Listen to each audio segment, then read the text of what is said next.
Good evening. Welcome to the public hearing on the Commission on Government Efficiency. My name is Patrick Gaspard. I am honored to be the chair of this commission. We're here today because New Yorkers deserve a government of the possible, one that is absolutely responsive, but one that's innovative at the same time. A government that makes it possible to build the urgent infrastructure that we need to promote small business growth and development, to make the city as livable and as accessible as possible for all. The task that we are undertaking is a review of the entire city charter to build a 21st century government that we deserve. But we only have an opportunity to make these changes if New Yorkers themselves agree to them and vote for them at the ballot box in November. I know that I speak for all of my fellow commissioners when I say that we're committed to hearing from a broad cross-section of New Yorkers. We want to pursue the very best ideas that come forward to us in testimony. We've been fortunate now to be able to engage with Manhattanites, with our neighbors in the Bronx. We've heard from committed and concerned New Yorkers in Brooklyn. It's thrilling now to be able to join you on a kind of sort of rainy night in Staten Island. I want to reinforce the notion that this is an independent, nonpartisan commission, and we are going to be guided by our judgment and by all of our collective and shared values. Joining me in this terribly important work are 14 extraordinary New Yorkers who are committed to this process and committed to the future of our city. They are Vice Chair Emma Wolf, Secretary Susan Kang, Marco Carillon, Kapil Longani, Ruth Messenger, Theodore Moore, Carlina Rivera, Mark Shaw, Barika Williams, Kathy Wild. Attending virtually tonight are Commissioners Esther Rosario and Mark Shaw, and absent tonight are three outstanding commissioners who could not join us: Dawn Pinnock, Henry Garrido, and Ana Oliveira. Although I said that we are reviewing the entire city charter, the commission is looking in particular at the processes and procedures built into our charter that can be updated to deliver a more efficient government that serves all New Yorkers with excellence. Today, we're focusing primarily on ideas for savings from efficiencies. We want to hear your ideas about how making government more efficient will actually save resources for all New Yorkers. Maybe you're a government worker and have an innovative idea about how to improve a process that you personally run. Maybe you've watched or interacted with government services as a consumer of those services for years and have noticed inefficiencies that we could be looking into. Maybe you're a small business owner waiting for a permit and have a notion about how we might just manage to speed that up. Whatever your perspective may be, we're excited to hear your ideas and to figure out how together we can find savings from efficiencies. That said, while we welcome testimony on all topics, I want to be clear that as a consequence of being focused on that theme tonight, there are some things that we're going to do to lift up and advantage that theme. We're going to front load speakers who have already made it clear that they would like to provide testimony on that specific subject, on their interventions and innovations around it.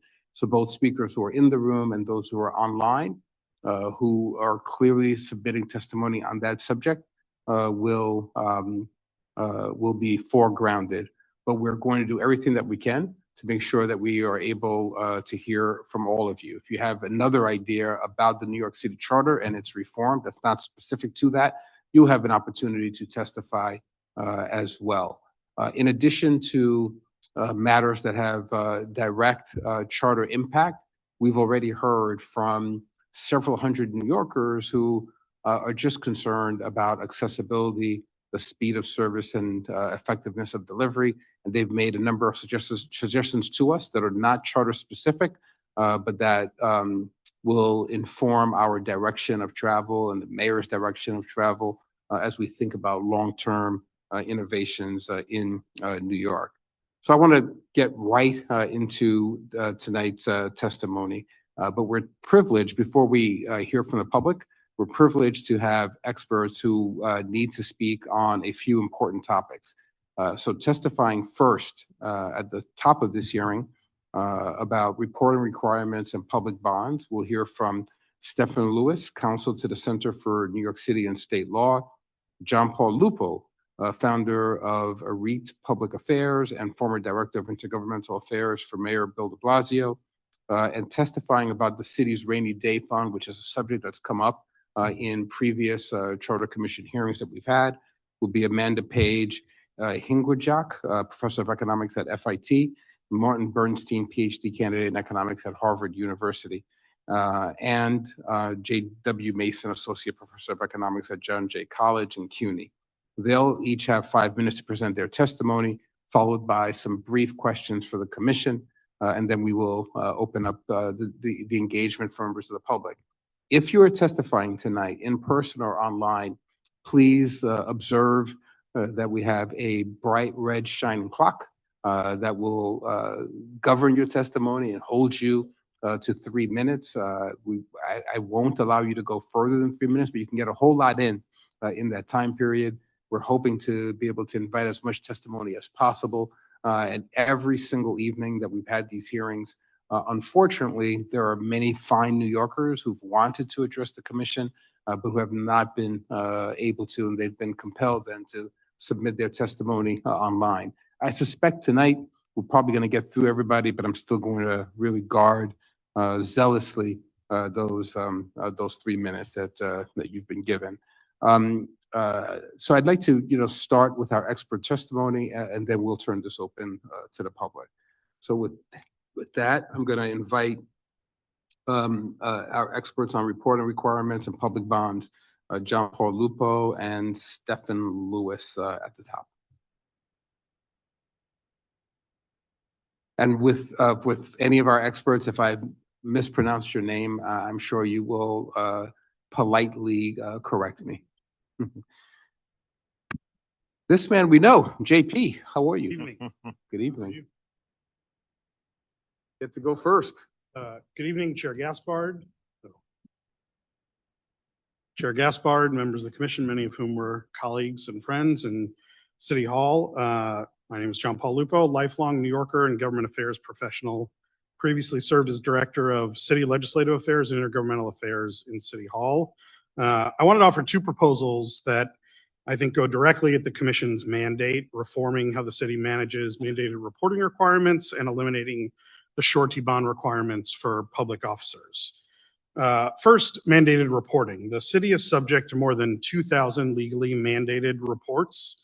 I'm not here as a skeptic of government reporting. I helped pass many of these bills as City Legislative Affairs Director, and they serve a real purpose. They force agencies to gather data, surface problems, demonstrate accountability, and they are also often the right first step before more permanent action. They give agencies the opportunity to study an issue and inform whether legislation or rulemaking is even warranted. But effectiveness requires discipline, and I fear the city has lost it. Right now, the city council is a one-way ratchet. It passes new requirements every session with no mechanism to retire old ones. Agencies end up spread thin across hundreds or thousands of mandates, many of them outdated, duplicative, or never designed to be permanent. The same staff responsible for housing inspections, benefit applications, and emergencies are being asked to satisfy reporting requirements that no longer serve anyone. City agencies collectively spend at least 125,000 hours a year on mandated reports. That's the equivalent of nearly 70 full-time employees who do nothing but file paperwork. A few examples of some of the old reports. There is still a report requirement in the law that is about remote learning that was meant for the COVID period. There is a controller's report that requires them to report on sinking funds. If you've never heard of that, it's an archaic 19th century debt mechanism that's rarely used anymore. And 311 still has to report on the number of calls they get of people asking them for phone numbers. These are not the exception. Nearly 400 reports have been quietly discontinued in practice, but hundreds more that should be dead are still being completed by agencies. I can speak to this from direct experience. When I served as Director of City Legislative Affairs, My staff, along with the law department, city council staff, put together a list of reports that we thought would be ripe for elimination. The staffs agreed. And when it got to time for the council leadership to pass legislation eliminating those reports, we were told, no, we would eliminate none of them. So it's not sufficient for there to be a voluntary process. We think charter change is actually the right way to do it. There are two fixes here. First is to flip the requirement of the current commission on reports. Right now, it defaults to recommendations for report elimination, but the council has to act before those reports are eliminated. We want to flip it and say reports that the commission sends, which the city council are members of, should be eliminated by default unless the council extends them. We'd also like there to be an automatic sunset in any new reporting.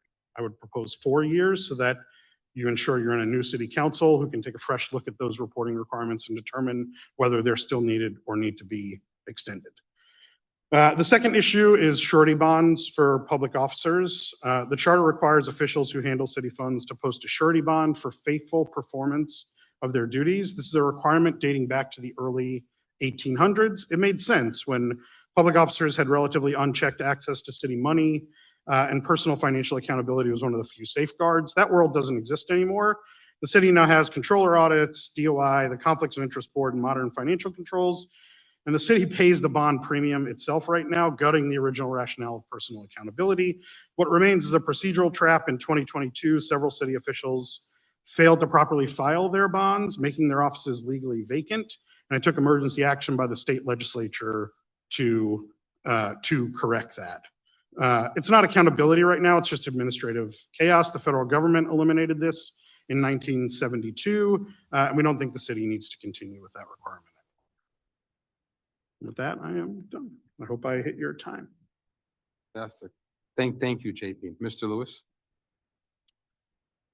Chair Gaspard and members of the Charter Revision Commission, my name is Stephen Lewis. I'm counsel to the Center for New York City and State Law and distinguished adjunct professor of law at New York Law School. Prior to taking this position in 2024, I was the chief of the Legal Counsel Division and member of the executive staff of the New York City Law Department. As legal counsel chief, I participated in discussions regarding the 2010 Charter Revision Commission's creation of the Report and Advisory Board Review Commission, or ABRC, which was created to ensure that reporting requirements and advisory bodies would be reviewed on a regular basis to assess their continued usefulness. And subsequently, I was involved in the implementation of these charter mandated processes as set forth in Charter Section 1113. There's no question that legally mandated reports and advisory commissions perform an important, even essential role in city government. Agencies should be held accountable, and reporting requirements can ensure that both those who oversee those agencies, such as the council, and the public at large have access to the data that drive these agencies' actions and indicate success or failure. Agencies can also benefit from advisory commissions that can look at issues from a different perspective and deliver alternative approaches for the provision of government services. However, it's also clear, as has just been stated, sometimes these reports and advisory commissions outlive their usefulness, sometimes because the report or commission is duplicative of other reports and commissions, sometimes because changed circumstances have so changed the mandates of the targeted agencies that the reports or commissions are no longer relevant to their mission. Agencies end up spending time and resources that could be better spent in other ways. RABRC has served well in reviewing reports and advisory commissions and recommending their termination. There have been at times when the City Council has accepted these recommendations, but it appears the process has not fully yielded the desired results, and relatively few reports and commissions have actually been eliminated. I'm not going to suggest specific reports and commissions that should be ended. We heard a couple of examples just now, but I do suggest that the Charter Revision Commission consider approaches to either strengthen the RABRC process or change how reports and advisory commissions are created in the first place. These changes would not take away from the City Council its ultimate authority to mandate these reports and commissions, but might change the process just enough to ensure that these reports and commissions remain relevant and meaningful well after their original mandate. So one approach would be to make the, as was suggested, make the RABRC determination final. Make that the conclusion that eliminates the report or advisory commission. The council could then, upon due consideration, pass a new local law reinstating the report or commission. But requiring a new local law would give the city council more of an opportunity to reconsider the original mandate and or modify it to be more relevant rather than simply continue the prior requirement. And one other alternative, again, as mentioned, would be to continue the process, but also require that any local law mandating a report or advisory commission have an automatic sunset of a period of years. 4 years was suggested, could be 5, it could be any number of years, but it then leads to a situation that all reports get a new hard look at regular intervals. I'm sure there are plenty of other approaches to improve the current process, but this is an issue I think should be looked at closely. Thank you. Thank you both, JP and Stephen. At the top of this hearing, I said that we were determined to build a 21st century government, and I'm impressed that both of you are going to help drag local law to at least the turn of the last century. So we're making some progress here. I'm going to open this up to questions from our commissioners. Ruth? Knowing some of what we're talking about, it makes perfect sense. I guess what I want, and I love the notion of you get to remove and the council has to decide whether to put it back. I would also support sunsets for some of these. Let me ask the devil's question, which is, what space does this give for somebody or some sub-agency to sort of go berserk and like remove a lot of things that aren't superfluous? That's the only thing I worry about. So I think there's a couple of checks on that. As we mentioned, the commission itself, I believe, has city council participation. So they have the opportunity to influence that process of which reports are put on the list. And I think the ultimate check, right, and why I agree with Steve, I don't think this really takes away from council authority is, as you all know, the council can simply pass the reporting requirement again if they think it's important. Maybe they ratchet up the pressure or they make the report more frequent. If the agencies play games, there's a lot of power the council has to dial that back. And I actually think from just a pure resource perspective, if some of these older reports got cleared out and these agencies had more resources to devote to doing some of this work, they might be more resistant to some new reporting requirements. I think some of the pressure that we saw in our negotiations with them, and I'm only an expert up here because I learned from Steve for 6 years in City Hall, let's just be clear.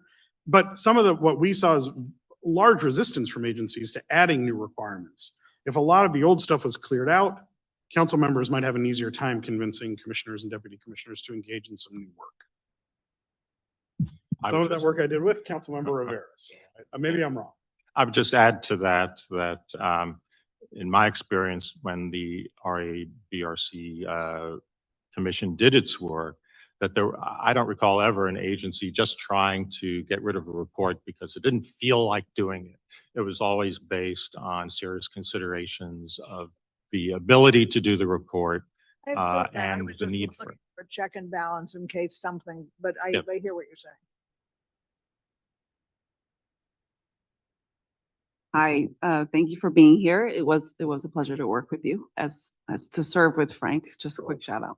I wanted to ask, maybe I'm like projecting a radical action, but did you imply like to start over? Like, how would we eliminate the reporting requirements considering there are 2,000 of them? Like, what do we deem or prioritize as the most important, right? Some of that reporting is significant because of accountability, but you're right in that the amount of time it's taking and the capacity from City Hall does sound extreme.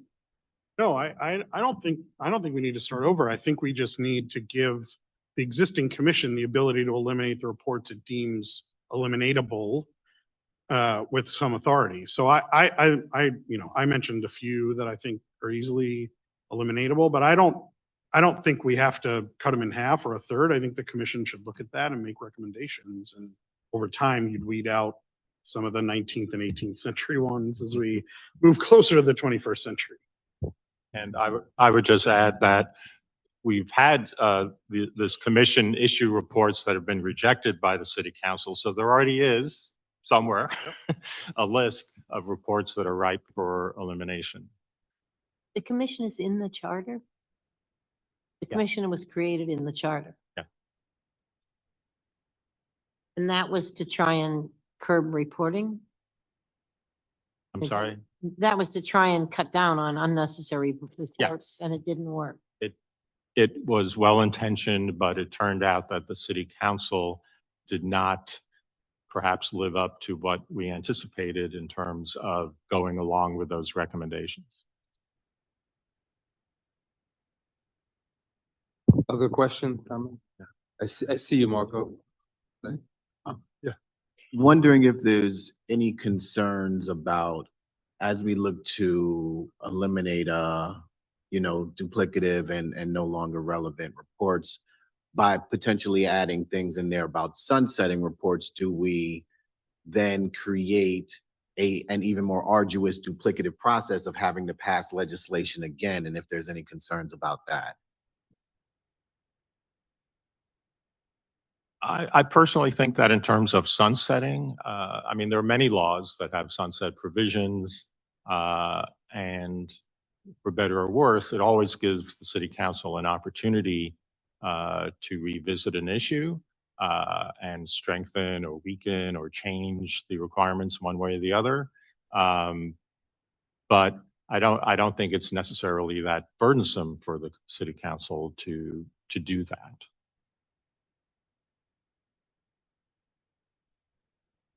Marco? Yeah, I appreciate your testimony, but I guess the question I have, which is close to Ruth's question, is how is this not seen as diluting or eroding the council's regulatory oversight powers, its statutory authority? I would say, first of all, city council itself has obviously a lot of power to investigate and oversee agencies. I mean, any information, I mean, with a handful of exceptions perhaps, but in general, any information that the city council wants, it can get. It doesn't necessarily need a reporting mechanism to get that information, although the reporting mechanism can, if well considered, can provide information on a regular basis, both for the city council and for other people, the general public and other officials, et cetera. So I think there are plenty of mechanisms where the city council can still get the information it needs. And again, I think both of us, the idea isn't to just say, oh, the mayor should be able to not do any reporting. It's that there be careful consideration of whether specific reports have a meaningful purpose. And I would just add, the ultimate authority the council has is to mandate the report. They will be able to do that after however many years it sunsets. They can do it at 5 years and do that same report over again. And I think that is the bedrock authority is still there. It's not being changed. The council has it. They'll use it aggressively, I expect. But at least if a council member who is particularly interested in information is termed out, is gone, maybe the council's not interested in that report anymore. And right now, the default is just to keep doing it and produce the information in a way that may even go into a black hole. As you can tell, 400 reports just don't get produced anymore, but they're still in the books. So. Hi there. It's great to see you. Just very quickly, the testimonies were great. Quick question or request, and then an editorial comment. The question or request might be for you, might be for staff, but I do think it would be great for the commission to have on record some specific examples, perhaps an agency. And I think that will tell a pretty incredible story. And then the editorial comment, and I don't know if this is still the case, but I would just say that there was the phenomenon, at least when I was in city government, of sort of diluting a piece of legislation that was inoperable or that was opposed by the administration, but for the aim of sort of politically satisfying the city council member or whatever set of folks in the council or advocates. It was sort of reporting became the thing that you could easily do. And for those of us who weren't in agencies who didn't have to do the reporting, it seemed like a fine compromise that had very little to do with the actual operations of the agency. So I would just add that as an editorial comment. I think that's absolutely right.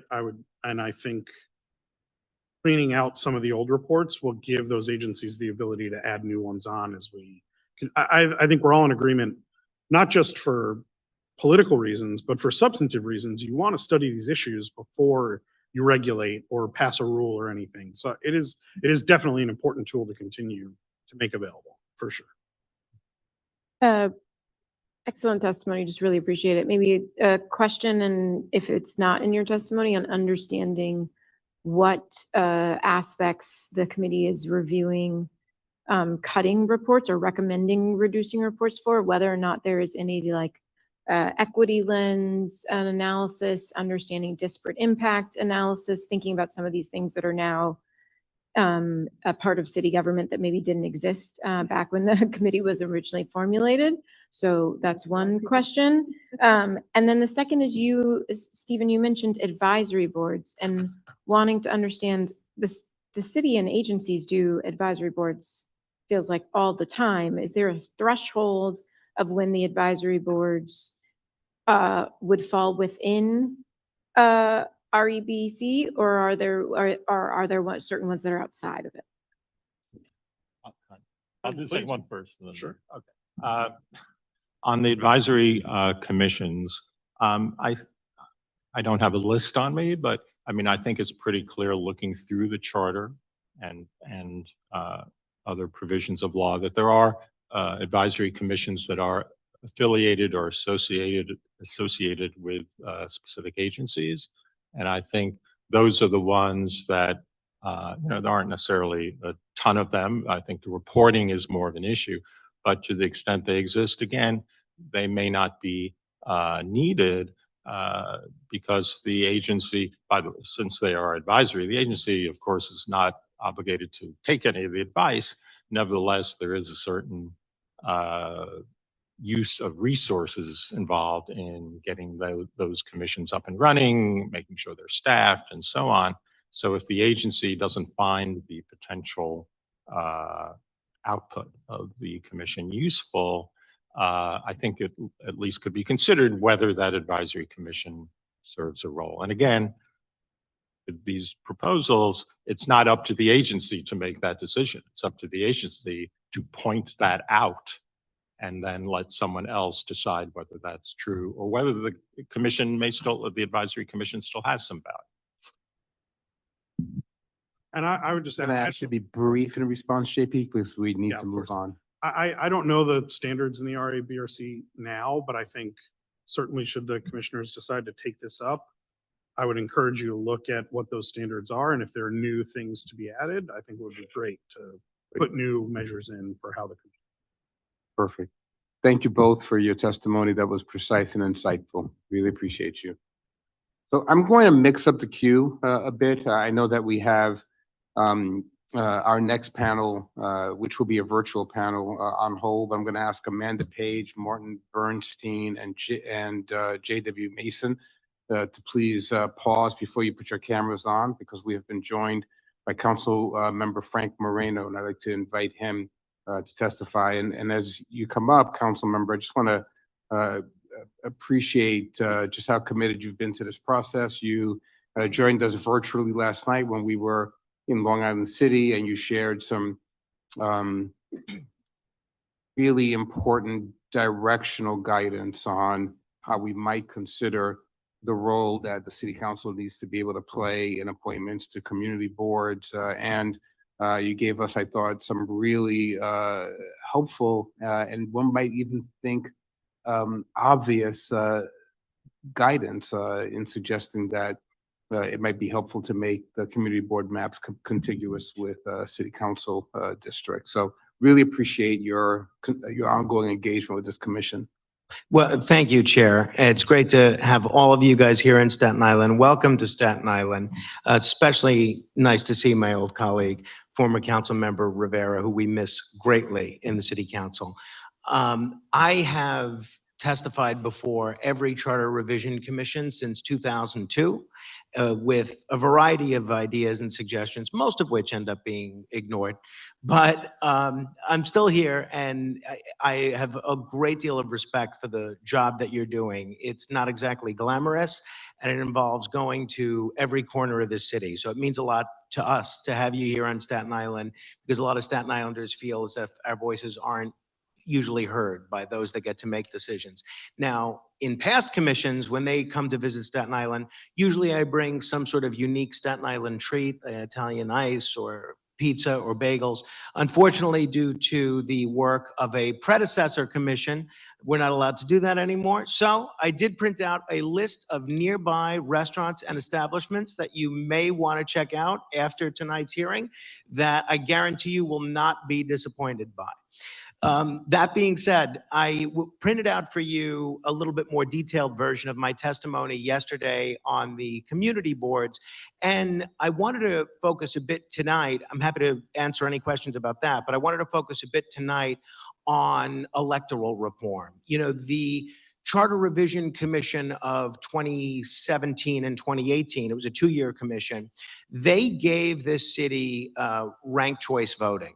They did it, though, in a very odd manner, special elections and primary elections only. And I think it's great that New York City has moved forward with ranked choice voting, and it's great that New Yorkers have 8 years worth of experience learning about it, participating in it. But it has produced a very confusing system for the voters, where we essentially have 3 different systems of elections, maybe 4 if you count other types of elections. But we have nonpartisan ranked choice voting elections for specials, closed primary ranked choice voting elections for primaries, and then general elections with no ranked choice voting. And if you're the voter, a lot of times it feels like you need a decoder ring to determine how you vote in any given election. It's not efficient.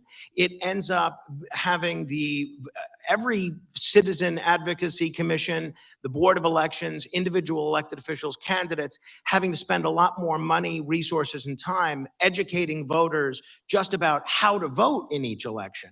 So there's a couple of suggestions that I've offered for electoral reform that are very bold, and probably not necessarily something that you're going to do if this is only a 1-year commission, but one which I think is fairly basic, which I think would go a long way towards mitigating voter confusion and adding a level of simplicity, is simply to extend ranked choice voting to the general election. We saw, particularly in Staten Island last year, and this is not a partisan observation, but there are partisan outcomes that come with this observation. We saw scores of Republicans and conservatives who couldn't stand Andrew Cuomo. They blame him for everything from the nursing home scandal to the cashless bail to congestion pricing, you name it. We saw scores of Republicans and conservatives running to the polls to try to vote for Andrew Cuomo, even though they couldn't stand him, because they believed that voting for the Republican candidate that year would have splintered the vote and allowed a candidate that they really disliked to slip in with a plurality. Obviously, the mayor won with a majority, so those fears turned out not to be worthy. But that was a very real fear in voters' minds. And it was a rational fear, because with this first past the post electoral system with no ranked choice voting, it encourages strategic voting. Voters should be voting for the candidate that they want to vote for, not strategically voting or pressuring certain candidates to drop out. With ranked choice voting, you have a situation where voters are free to vote for whomever they want. And if that person doesn't win, their second choice vote, who they may like a little less, that person may have an opportunity to win. So for simplicity's sake, it matches the system of specials and primary. And just for all the reasons that ranked choice voting makes sense for the special and the primary, I would encourage you to strongly consider putting that on the ballot this year. And if you end up choosing to be a 2-year commission, which if you look at some of the successful charter revision commissions that we've had, namely the Fritz Schwartz Commission in the late 80s and the 2018 commission that was chaired by Gail Benjamin, the work of the 2-year commissions tends to be not only much more comprehensive, but it tends to be taken a bit more seriously by the public, especially in this era under the last administration, where it seemed like they were pushing through charter revision commissions just to stop other questions from being on the ballot. So I would encourage you to explore the possibility of a 2-year commission to look not only at all these great efficiency areas, but to look at a broad look at electoral reform. Fantastic. Councilmember, thank you for your testimony. I will say that while we are disappointed not to have our Italian ices, we are impressed with the list that you've prepared for us, and we're grateful for the provocation that you bring in your suggestion about the general election. And it will not surprise you to know that your recommendation of an extended life for a commission is near to the heart of Ruth Messenger here. So I'd like to invite questions, comments from the commission, starting with your former colleague on the council. Easy questions only, as I hope a former colleague would expect. I wanted to ask about the community boards. Specifically, what would you like to see the commission take on? What do you think are some of the challenges or some of the issues that you hope to rectify? Sure. So there's 3 areas that I spell out in my testimony. One, I think is very easy and could be done tomorrow. 2 may require a little bit more work. The one area which I think is in most urgent need of reform is right now we have a framework where the borough president appoints all the members of the community board. Half are based on the recommendation of a council member, but there's no mandate that the council member gets to appoint anybody. So if you have a borough president that just doesn't like a council member's picks, they simply don't act. We see that in Staten Island. I've heard that from my colleagues in Queens. And we've seen, as I've talked to a lot of my colleagues about this, and it's supported by a majority of the council, we've seen a lot of other instances of borough presidents almost afraid to act. One colleague brought up that the fact that there was a troublesome community board member that he would love to get rid of, but the borough president in that particular borough was afraid to get rid of him because that borough president happened to be white and this happened to be a community board member of color. And that borough president didn't like the perception of removing a board member. So this council member said to me, if I could make binding appointments, I would just replace this community board member.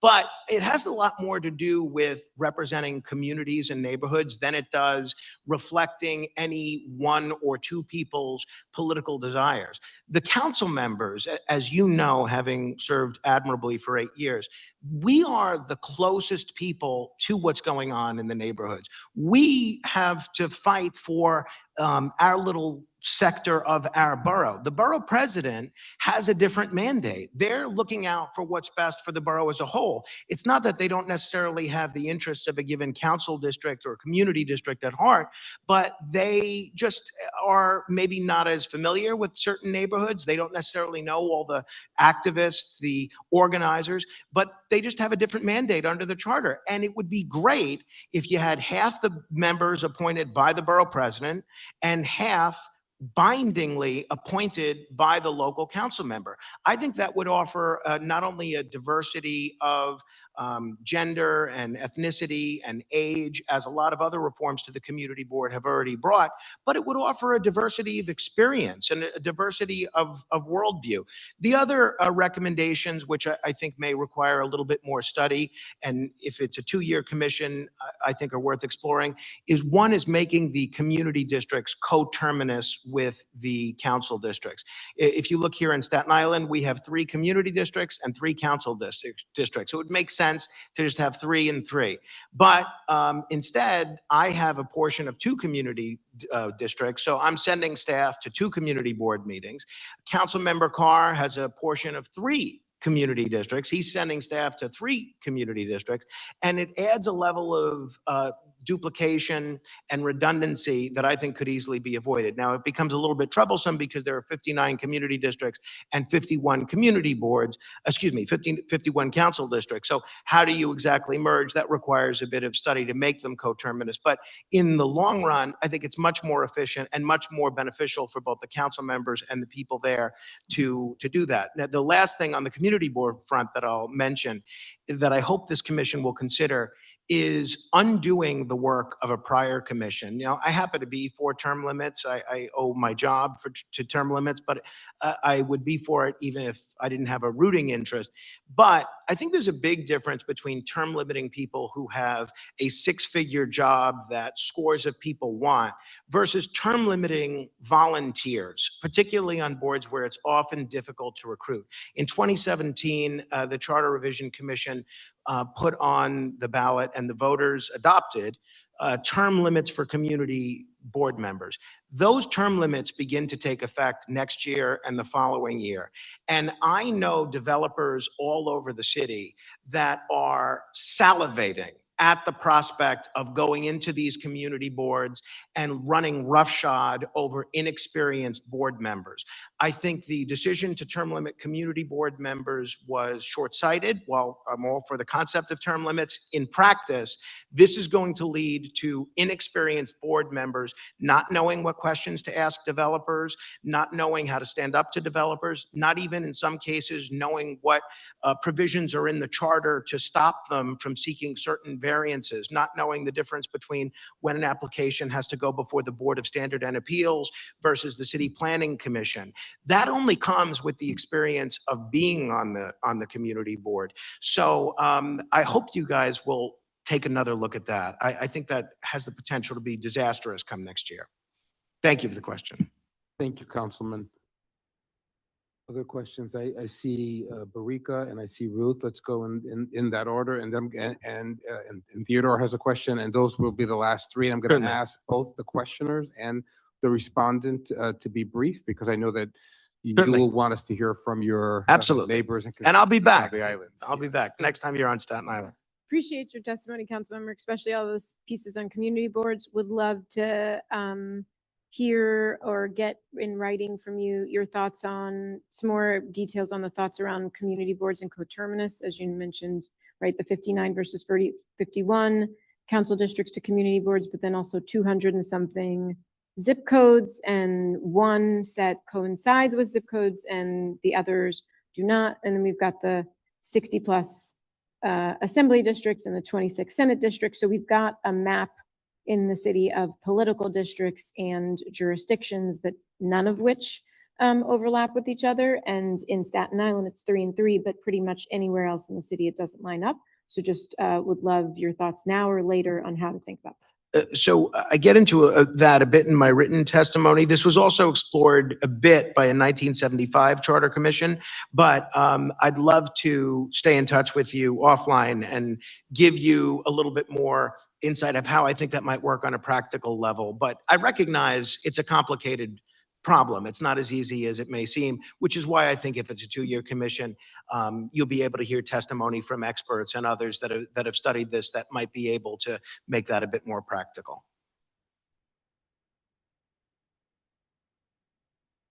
In many ways, a man after my own heart. Thank you for talking about the 2-year commission, and thank you for remembering the first Schwartz Commission, which is where we dramatically restructured the government with the collaboration of the commissioners. I have like 3 comments, and I think most of you have to leave them for offline, but Sure. I'll make them. One is you talked about ranked choice voting. We heard several witnesses advocating for open primaries without party registration in New York. I'd love to hear your thoughts on that very quickly. On the appointment issue, I'm sensitive to what you say, but I also experienced, having been both a council member and a borough president, that the prerogative of the borough president was to actually look at what and who the council members proposed and try to be sure that there was a collaborative community board emerging. And the notion of 3 or 4 or even 2 independent appointers who might not necessarily be working together, where one doesn't have oversight, can produce a pretty wacky community board.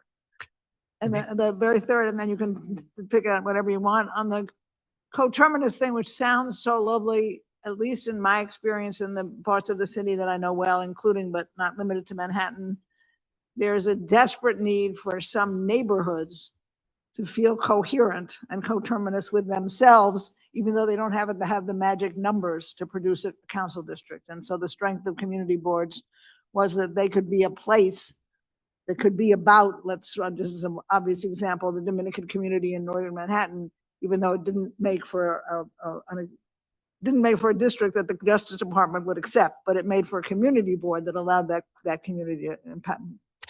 Yeah, I'll work backwards. One, on the coterminality aspect, it is an area that requires some study, and I realize it's a concept that sounds a bit simpler than it would be to implement in practice.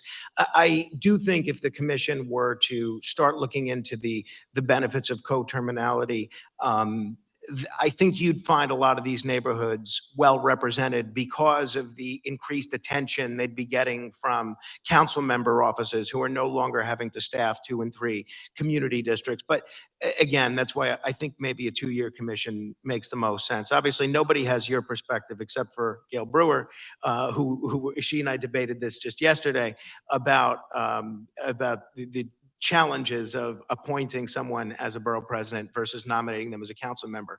What I would say about binding appointments for council members, it seems so unfair for somebody who has the best interests of their neighborhood at heart, who only wants to volunteer, who only wants to contribute in a meaningful way, just because the council member that's nominating them might not be on the same page politically as the borough president, to end up in this limbo where they never even get told if they're selected for the community board or not, which is the case here on Staten Island. Lastly, as far as open primaries, I'm going to respect Chair Gaspard's desire to have me give a brief answer. I do support nonpartisan elections, but I support the kind of nonpartisan elections like we already have in New York City, like special elections, like the one that I was elected in. I support every taxpayer getting to participate in a meaningful way. Unfortunately, what we've seen with the people, most of the people that have used that term open primaries to you and the prior commissions, is 2 things. One is the system that they're putting forward is top 2. Which is what they have in California. And the fact of the matter is, it's been a disaster in California. If you look at the fact that in Los Angeles, voters are getting to choose between 2 Democrats, that's going to have a depressive effect on turnout. No right-leaning voter has much of an incentive to show up not only in the mayor's race, but in the down-ballot races. There are 150 democracies in the world. There's not one that uses top 2. And there's a reason for that. I mean, even the creator of Top 2 in California just this week came out and said, given what we've seen over the course of the last 17 years, it was a mistake to implement it. It leads to, in several instances, in Republican districts, 2 Democrats making the final round because there are a lot of Republican candidates and only a few Democratic candidates. And in some cases, the same situation with 2 Republicans making the final round in Democratic districts. So I think top 2 is a flawed model. Also, I think it's important to look at what open primaries mean. Both the Supreme Court and political scientists, they use the term open primaries to have a partisan primary where the Republicans nominate a candidate, Democrats nominate a candidate, but any voter can participate in. That's not really what the folks that are proposing what they call open primaries are talking about. They're talking about one unitary primary election, like a nonpartisan election, where both candidates, where the top 2 candidates then advance to the second round. They've kind of changed the definition, I think, because open primaries sound good.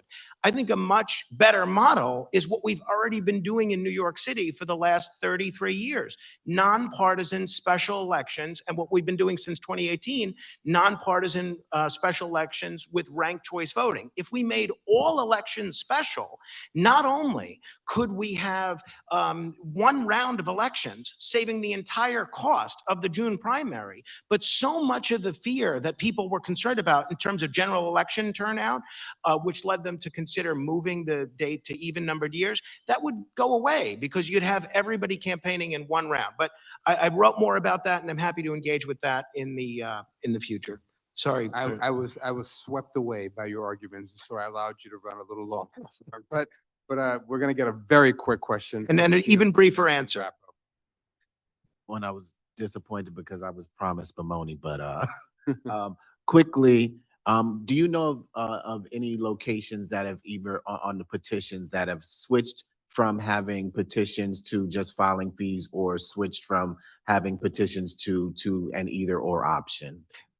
Florida is the best example. In Florida, they give you the option of submitting a filing fee or collecting petitions. Not surprisingly, almost everybody selects the filing fee. By the way, the Charter Revision Commission 2010, they're the ones that moved the number of signatures needed from 900 signatures in a partisan primary to 450, and from 7,500 in a mayor's race to only 4,750. So and this has been upheld by the courts. The commission does have the ability to change how you qualify for the ballot in city races. And I think a filing fee that actually brings in some money for the city, rather than cost money determining how to sift through who gets challenged and who doesn't, that would be incredibly efficient both for election administrators, candidates, and the public. Thank you, Chair, and I appreciate your patience very Councilman, much. thank you so very much for these insights. We really appreciate your ongoing engagement with this commission and very much look forward to seeing you again. Thank you very much. Appreciate it. Thank you. I'm going to invite our expert virtual testimony, Amanda Page, Martin Bernstein, J.W. Mason, and Amanda, I think I pronounced your name, Hingrajaka, earlier. Please correct me if that is wrong, and we look forward to your testimony. Hello, can you hear me okay?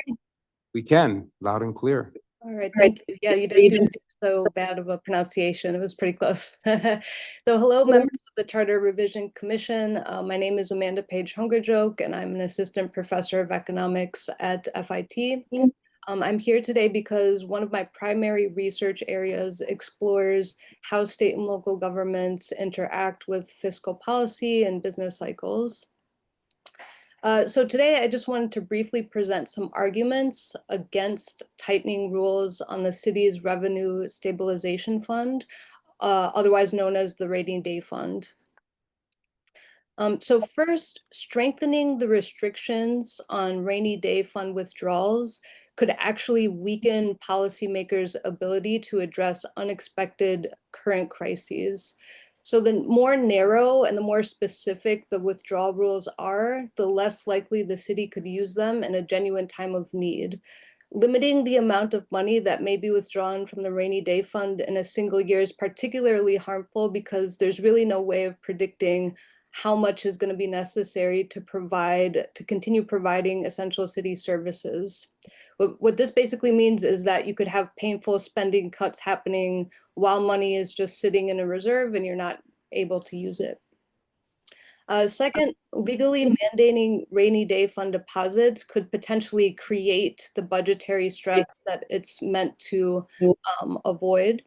The idea of formula-driven deposits is to save during the good times, which basically means when revenue is above trend. However, just because revenue is above trend, that doesn't tell you what's going on with spending and the needs of current New Yorkers. So if you force the city to make contributions to the rainy day fund because tax revenues are above trend, that is funding that legally can't be used to meet the current needs of New Yorkers. Third, the city has demonstrated that it can make meaningful contributions to the rainy day fund without being legally forced to do so. In fiscal year 2026, budget reserves as a whole were at a record high of $8.5 billion across the 4 reserve funds. By leaving the rainy day fund flexible, the city maintains the opportunity to save during the good times without these additional risks that are created by the required contributions and the stricter withdrawal limits. Fourth, the rainy day fund is not the only countercyclical tool policymakers have. The desire to set aside significant amounts of savings in a rainy day fund may be driven by the idea that it's the only tool that the city has to rely on in a recession. Rainy day funds have always been useful and very helpful in counteracting a recession, but it's just one tool in a broader toolkit. So just to keep it short, saving for a rainy day, sounds good on paper, it's a worthwhile idea, but it should not be done at the expense of current New Yorkers' needs. Adding more constraints to the rainy day fund reduces the tools policymakers have to ensure essential goods and services are being provided to New Yorkers that need them today. Thank you. Thank you so much, Amanda. Please stay on the line. Martin?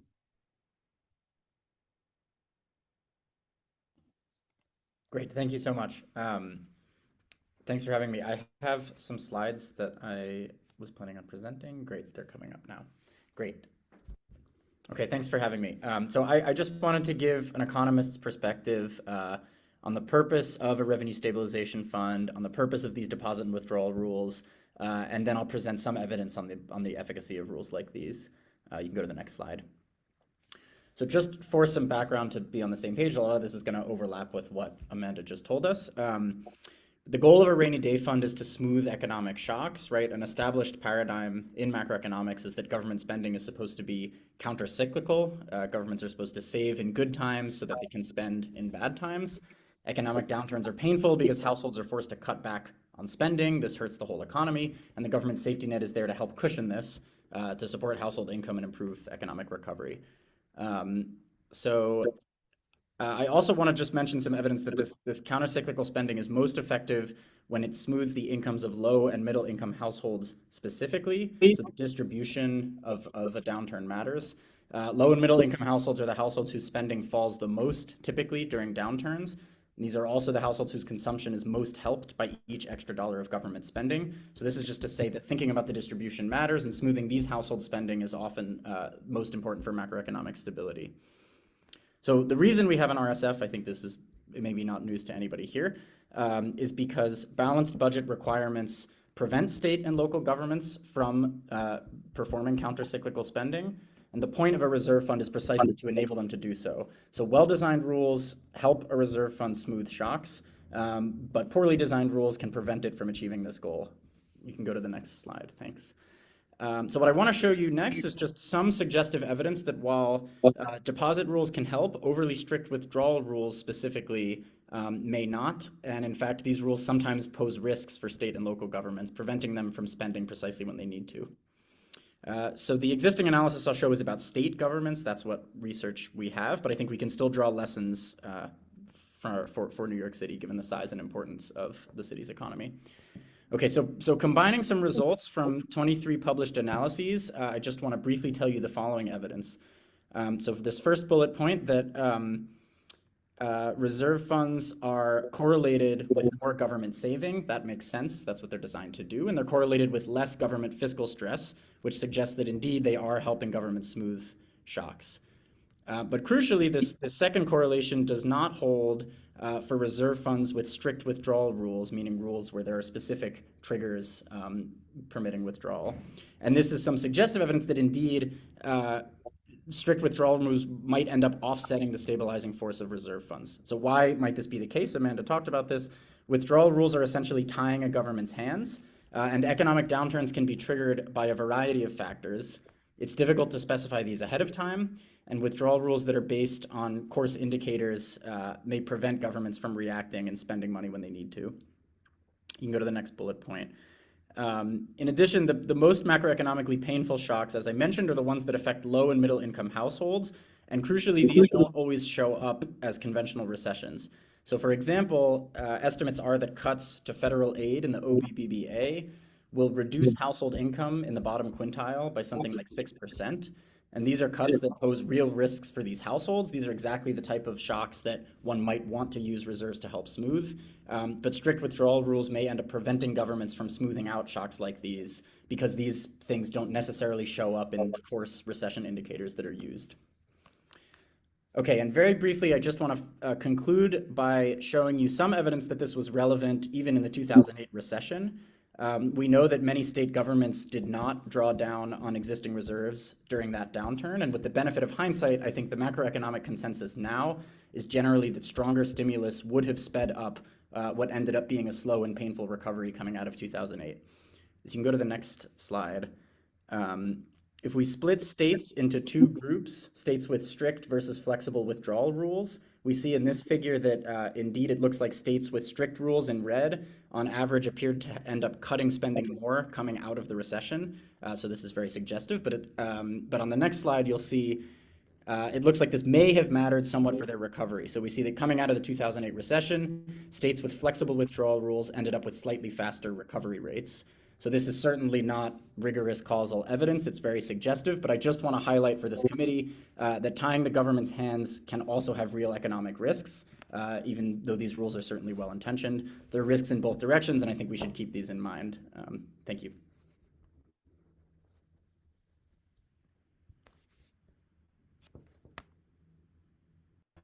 Thank you so much, Martin. JW?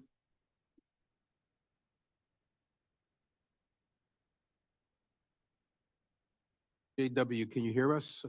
Thank you. Yes, yes, I also have some slides that if we could put those up. My name is Josh Mason. I'm Associate Professor of Economics at John Jay College of CUNY. And like the previous two speakers, I want to speak to criticize the notion of implementing strict rules about the use of city reserve funds. Maybe you can go back to the first slide. In particular, including the Retiree Health Benefit Trust. So, okay, next slide. So I think the general principle that we want to follow here is that over the long run, of course, the city needs to match spending with revenue. But when we're talking about short-run adjustments to unexpected changes in revenue or program costs, we want to look for areas to make the adjustment where it's easy to substitute spending from one year to the next, where essentially subtracting $1 for this year can be made up with for an additional $1 next year. And I think it's very clear that that's much more true of contributions to reserve funds. Again, I would include the employee health benefits trust in reserve funds here, that $1 of contributions next year really does make up for $1 shortfall this year in a way that is not true for city services. Okay, next slide. So everybody obviously accepts this when we're talking about very short-term fluctuations within a year. If you look quarter to quarter, city revenues often bounce up and down by 10, 15% or more. Nobody thinks that city spending should be adjusted on a quarter-by-quarter basis to match these large fluctuations in city revenue. But there's nothing magic about the length of 1 year, and I think it's clear that we should be trying to smooth spending over longer periods as well. Next one. Next slide. Okay, so here you just see how much variation there is in city revenue and taxes from year to year. And the goal obviously is not to have expenditure bouncing around like that, but to follow a smooth increase in line with the trend in revenue. Next. So there's been proposals from the controllers and others that we should have some sort of strict rule, perhaps linked to economic conditions, withdrawals and deposits into the reserve funds. I think this is a challenging idea. There's problems with this idea. First of all, our New York business cycle does not match the national business cycle. So using national indicators like recessions is not going to work for the city. New York City specific economic indicators do not move together, and it's not clear which is the right one. And we don't have reliable economic data in real time that would allow us to implement the sort of rules that have been proposed. Okay, next slide. So here you see the dotted line is showing national employment. The solid black line is showing New York City employment. You can see, for instance, that the recession at the end of the 1990s was very mild nationally, very small decline in employment. Whereas here in New York, we lost a full 10% of our jobs, and it took a full decade for New York City employment to get back to where it was at the beginning of the recession. So this is a very different pattern nationally. The blue line then shows property values in New York as measured by the Case-Shiller Home Price Index for the city. And arguably that is a more relevant category than employment, given that almost 50% of New York City taxes come from the property tax.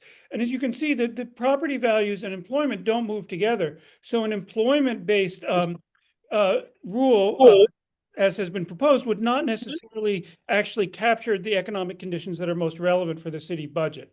Okay, next. An even bigger problem is that we don't have good real-time economic data. Employment data is revised multiple times after it's released. And the final employment data for local areas like New York City is not released until a full year after the period. And these revisions can be quite large, as we'll see in the next slide. So this slide, the blue line shows the gains in employment over the course of 2025 as they were initially reported. So we can see that initially, as the BLS initially released the data, it appeared that we had a healthy 50,000 jobs added over the course of 2025. The orange line then shows the most recent revisions to these same data. You can see there was a big downward revision to job growth in the spring of 2025, so that the current data shows that there was no job growth whatsoever during the course of the year. So this really shows you how treacherous it would be to rely on employment data as to set a hard rule for city reserve funds, because we're not getting an accurate picture in real time of employment conditions in the city. And a rule that obviously is going to only tell you what you should have been doing with your reserve funds a year or more afterwards is not going to be a useful or helpful guide to how the reserve funds should be used. Okay, next slide. So my conclusion I take from this is that targets for the reserve funds are perfectly appropriate and helpful, but that hard rules, binding rules about maximum withdrawals, required contributions, limited circumstances in which withdrawals can be made, these are going to be counterproductive.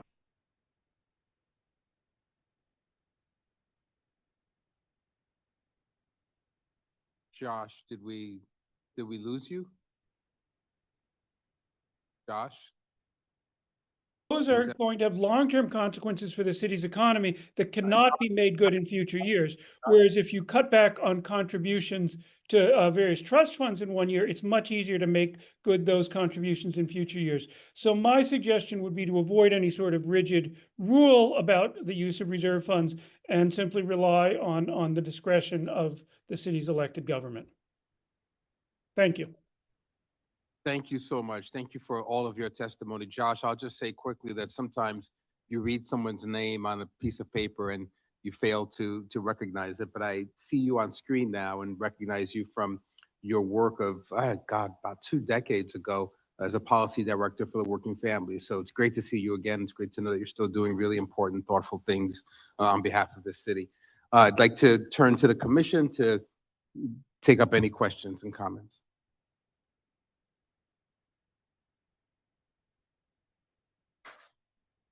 So this question is for all three of you. I really appreciate this expert testimony. I guess what I'm hearing you say is that rather than inflexible targets, whether they are on like contributions to the rainy day fund or rules around withdrawals, there needs to be kind of flexible targets or, a certain amount of faith in either, whoever does the budget, city council, et cetera.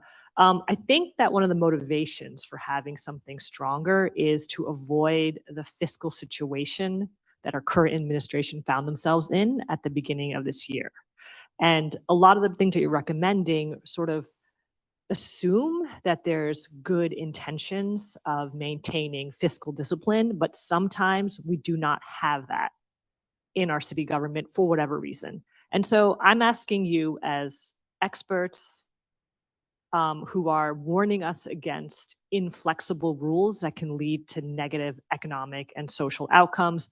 What do you recommend instead to avoid, we'll just call it unrepublican government, and I mean small r Republican, not partisan Republican, right? When sometimes those who govern don't always have the interest of the people in mind and maybe aren't thinking about the city in the next year, in the future administration. So this is kind of a difficult question, but I think it will help us guide how to evaluate your recommendations.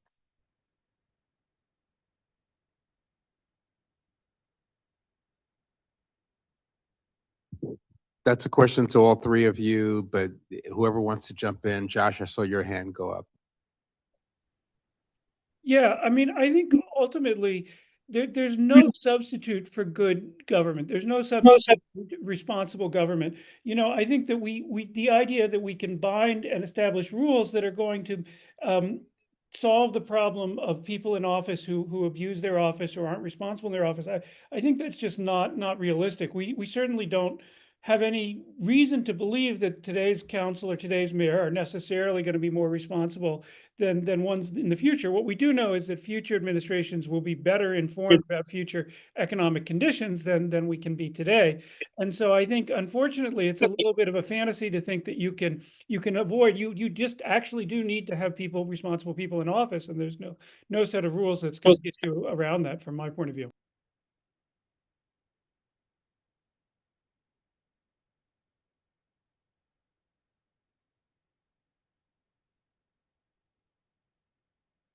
I'm assuming that Josh is the only one who wanted to take, oh, you're speaking, but you're on mute. You're muted.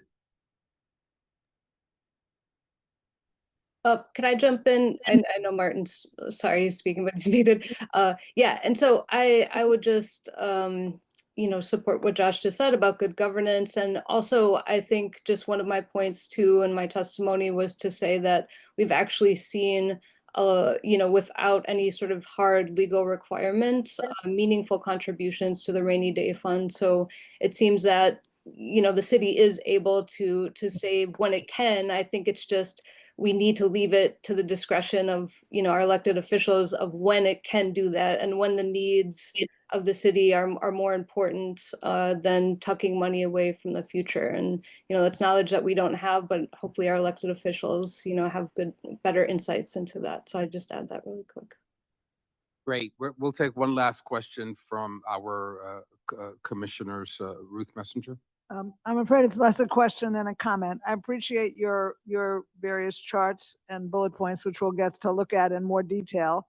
And I understand them, having been in elected office and dealt with the New York City budget, the cautions that you're all putting in about, rigid rules that don't address current situations. I guess what I'm wondering for another time, not to answer this now, is are there any things that any one of you think about that would provide some constraint on a city administration, mayor or council, just clearly spending because the money was there? And the question is, are there any ways to constrain that kind of behavior without getting us into a situation that, as you say, might defy common sense?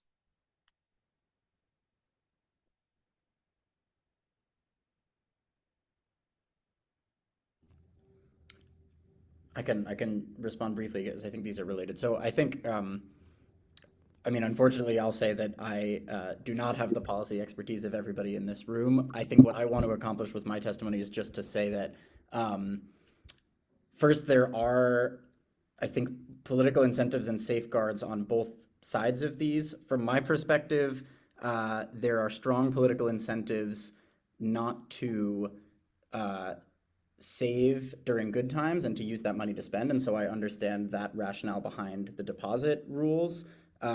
My sense is that there are plenty of political pressures that do discourage spending out of the reserve fund that already exist. And that's, some of that has been seen in the budget negotiations, and that's been seen, we have bond rating agencies and things like this. And so I guess all I want to say is that from my perspective, there are also risks towards tying the city's hands, and there are existing pressures that already exist to do this. And so I'm encouraging, the people with more policy expertise to think about these risks as well when we design these rules. But I will fully grant that I am not in a position it's outside of the scope of my research to be able to speak about those specific proposals. So that's what I'll add. Thank you. Josh, I'm recognizing your desire to get in on this, but I'm going to limit you to a 30-second response.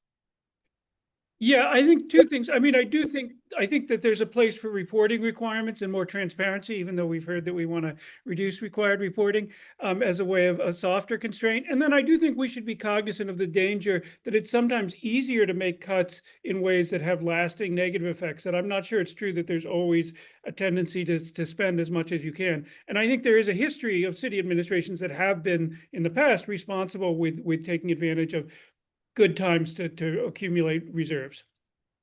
Great.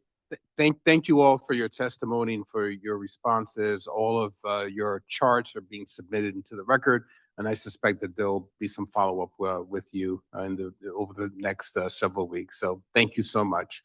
Now we're going to turn to testimony of the public, both those of you who are in this room and those who are joining virtually.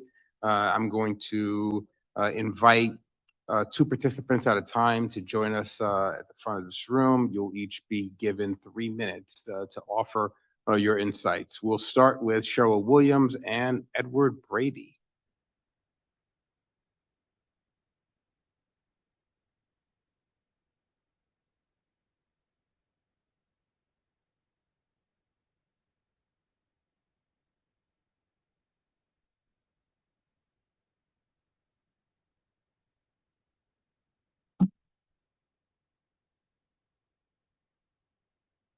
Good evening, Cheryl. You're up first. Okay, great. Thank you, commissioners. As you know, my name is Cheryl Williams. I'm here tonight because I could not vote in the primaries. I'm denied the right to vote because I have chosen to be an independent. My mother passed away in 2024 at 90 years old, born into the Jim Crow era South Carolina. She grew up surrounded by signs that said, white only and colored. She died hoping that her children and all children of every background, race, or belief would never have to live under that kind of tyranny again. But here we are in 2026, primary election day, when 1.2 million New York City voters are locked out of the most important round of voting, our primaries. And 54% of those voters are people of color. Dr. Lisa Handley, a deeply respected voting rights expert, conducted an analysis of the New York City electorate in 2025. Here's what she found. 12.2% of New York City independents are Black. 23.1% of the independents are Latino. 19.2% of New York City independents are Asian. That's 54.5% of independents who are from communities of color. So this is a civil rights issue, a voting rights issue. And as a registered independent, I help fund elections that I am barred from participating in. These are public elections, not private elections. They are administered by public agencies. We pay for them with our tax dollars, and therefore every voter should have the right to participate. That's the bottom line in a democracy. And it's something that we have grappled with in this country from our birth 250 years ago. It's time for New York City to do the right thing and join 85% of the major cities in the country and let independents vote in every election.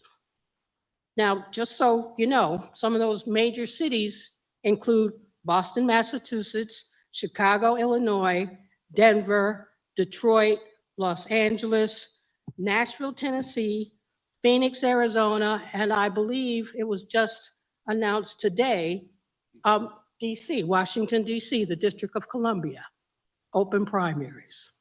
Thank you. Thank you so much, Cheryl. Edward?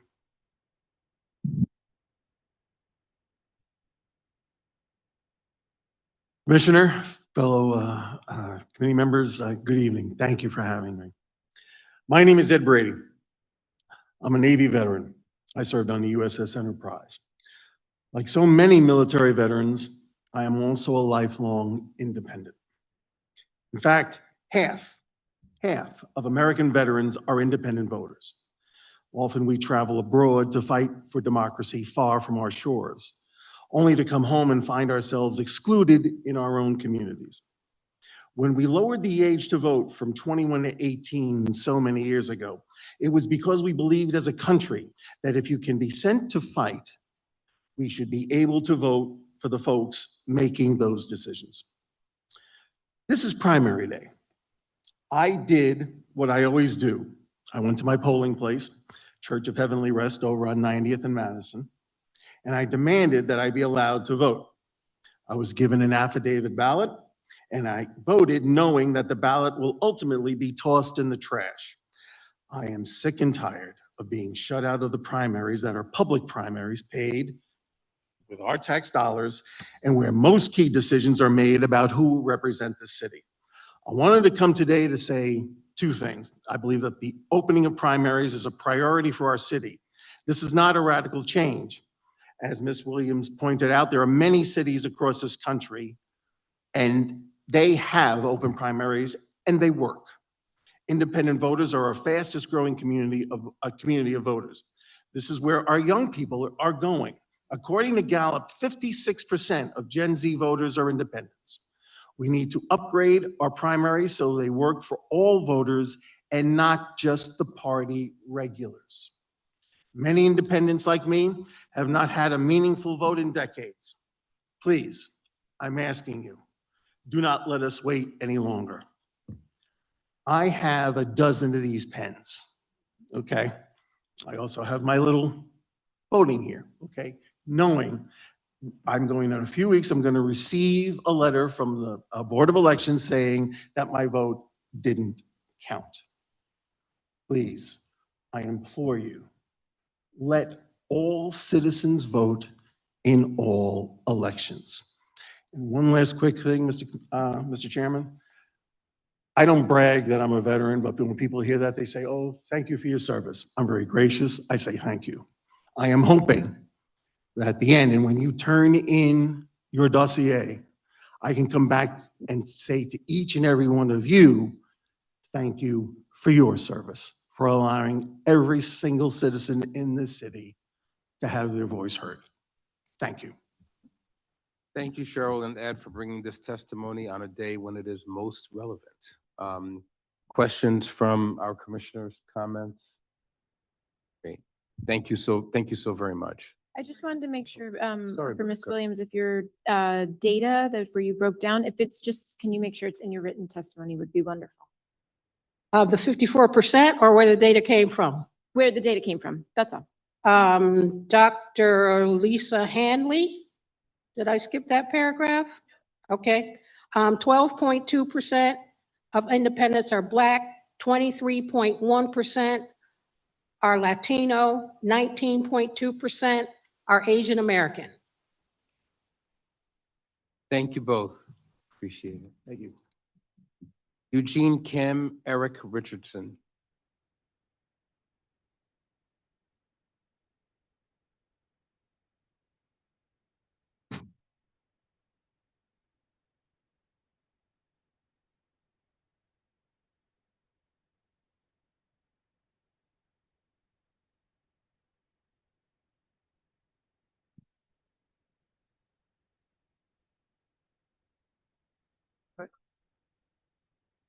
Good evening, Chair Gaspard and members of the committee. Thank you for the opportunity to testify this evening. This is a shortened version of my testimony to stay within the time frame, but the full testimony will be submitted in writing. I'm here to urge the commission to establish a permanent Department of Fleet Management in the city charter, reporting to the Deputy Mayor of Operations. Fleet Management is currently housed in the Department of Citywide Administrative Services, where I served for 23 years before retiring in July 2024. Before 2012, agencies largely maintained their own fleet with limited citywide direction or shared services or modern reporting.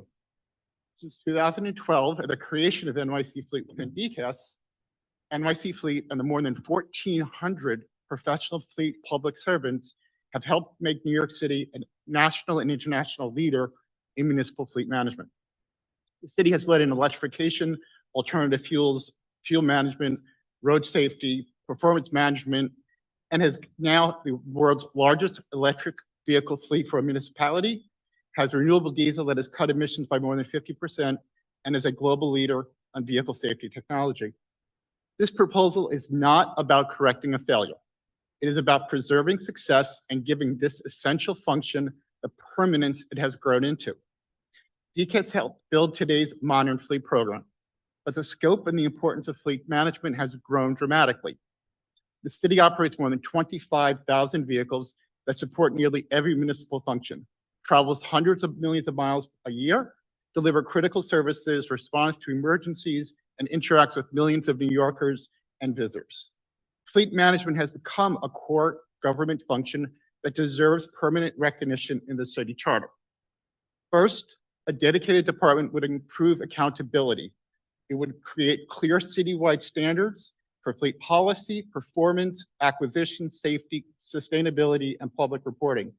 Second, it would improve efficiency. The city's fleet is a multi-billion-dollar investment that requires centralized leadership, long-term planning, and consistent standards for maintenance, staffing, specifications, and balancing citywide and agency needs. Third, it would advance sustainability and safety. The city's climate and Vision Zero goals require sustained leadership on electrification, charging infrastructure, safer vehicles, driver training, and crash reviews. Finally, this proposal would provide institutional permanence. Agency priorities and commissioners change. And within DCAS, fleet operations must often compete for attention, including procurement, facilities, and real estate. But this is not a criticism of DCAS. NYC Fleet success makes this conversation possible, and fleet management now deserves its own dedicated mission and leadership structure. For these reasons, I respectfully urge the Commission to establish a Department of Fleet Management reporting to the Deputy Mayor of Operations. New York City has built one of the finest municipal fleet programs. Now is the time to give it the permanent place in the city charter it deserves. Thank you. Thank you so much, Eric. Eugene? Good evening, and thank you for the opportunity to speak with you and share my thoughts and opinions. This feels like a community version of Festivus for those of you who get the reference. All views and opinions expressed here are solely my own and do not represent those of my current employer, previous employers, future employers, or previous and potential future clients. My name is Eugene Kim, and I'm a lifelong New York City resident. I was born actually in the old Staten Island Hospital and grew up about 3 miles from here. Educated in the New York City public schools, the CUNY system, and Columbia University. I currently live in Brooklyn, where my wife and I have raised our 3 daughters. Professionally speaking, I have some unique insights and lessons in government efficiency that I would like to share with you. In November 2024, after 25 years of working in the private sector as a technology and legal operations expert, I took a job with a major New York State public benefit corporation. I believe I was one of the first legal operations hires in the state's public sector. It was an opportunity for me to use my experience and expertise to help my city. I was hired as an operations director to fix a department bleeding millions of dollars. After 4 months on the job, I did what any experienced operations person would do: analyze the problem, gathered requirements, developed a solution, and presented it to senior management. Over a year later, I've made little progress. I'm at odds with the very people who hired me to fix the problem because of egos, politics, bureaucracy, ignorance, and general incompetence.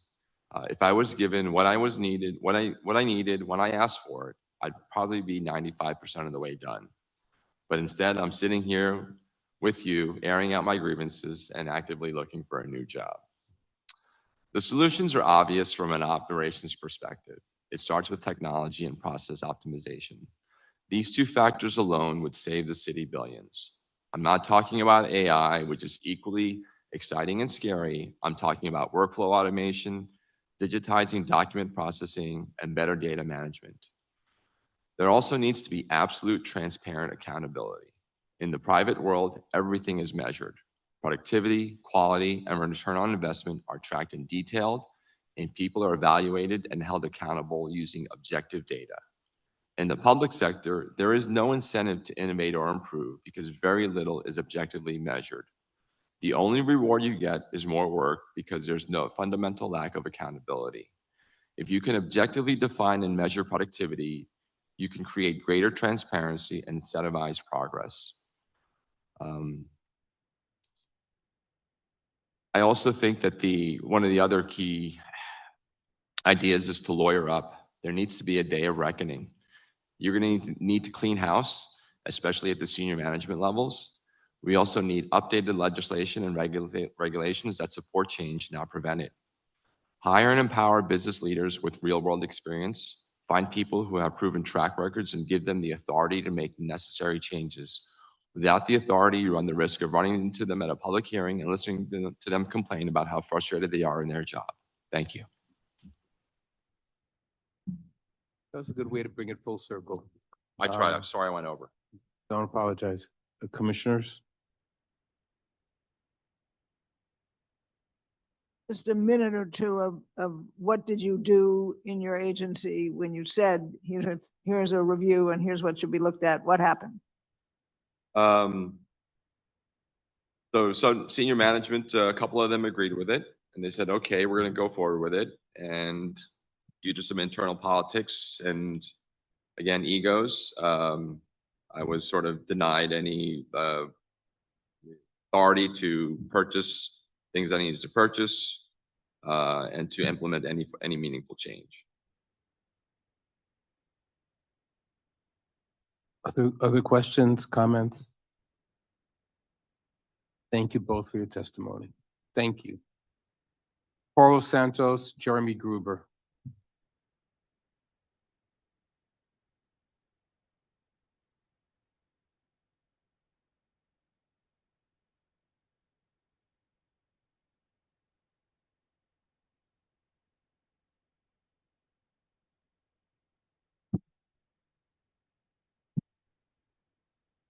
Coral and Jeremy, please.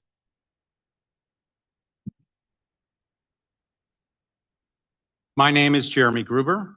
I'm a lawyer, election law expert, and the Senior Vice President of Open Primaries, a national organization dedicated to protecting the voting rights of independent voters. We represent more than 5,000 independent voters in New York City, primarily from Manhattan, Brooklyn, and Queens, many of them voters of color. I want to thank the Commission for the opportunity to testify today, particularly, as was noted earlier, on Election Day, when the contrast is unavoidable. I'm from Brooklyn. I, like 1.2 million independent voters in this city, including, as was mentioned earlier, 54% voters of color, are denied the right to participate in these most meaningful elections. This is not a minor procedural issue. It's a denial of democratic participation. Previous commissions have heard from independent voters about what it means to be treated as a second-class voter in our city. And you'll undoubtedly continue to hear from independent voters because we are not going away. I'm here today to share the findings of an independent survey we commissioned of New York City Democrats, not independents, Democrats, that will be submitted for the record. The results are clear. A majority of New York City Democrats support letting independent voters participate in open primaries. But one finding of our independent survey should really concern this commission. 40% of registered Democrats in New York City identify as Republicans or independents. Think about that. 40%, 4 out of 10 registered Democrats do not identify as Democrats. Why? Because our closed primary system pressures voters with government support to join political parties they do not share a belief system with, simply to vote in our city. That includes 2/3 of Latino voters and a majority of Asian voters in New York City who identify as independent but are forced by the rules of our election system to join the Democratic Party and adopt a party label they do not share. Throughout our country's history, every expansion of voting rights, from ending property qualifications to women's suffrage to the civil rights movement, has been met by those who demanded that excluded citizens prove their worthiness before being allowed to vote. But the right to vote in a public election is not something government can make contingent on joining a private political organization. It is a right of citizenship. As we approach the anniversary of the Declaration of Independence next weekend, we should remember its opening words. We hold these truths to be self-evident. The right of citizens to participate in our government is one of those self-evident truths. Dr. King called the denial of voting rights, quote, a tragedy of human dignity and a denial of democracy itself. Former President Obama said the right to vote is the, quote, cornerstone of our democracy, and that we should make it easier, not harder, for people to exercise that right. Independent voters across New York City are organizing. We are demanding nothing more and nothing less than equal citizenship. The question before this committee is simple. Will New York City continue a system that excludes over 1 million voters, or will it open the door to a democracy that truly belongs to everyone? But I would ask, there's one additional question that several of our earlier testifiers mentioned. Earlier today, the city of Washington, D.C., the Washington, D.C. City Council adopted an initiative that 73% of Washington, D.C. voters voted for in 2024. That proposal was to allow independent voters to participate in Washington, D.C.'s election. So I think one more question we have to ask is, why Washington, D.C., and why not New York City? Thank you. Thank you so much. Coral? Good evening, Commissioners. My name is Coral Santos. I am an infrastructure and energy transition professional, a member of the Riverside Conservancy, and a proud New Yorker. I'm here because I believe New York has an opportunity to lead. We often talk about roads, bridges, and transit as infrastructure, but parks are infrastructure too.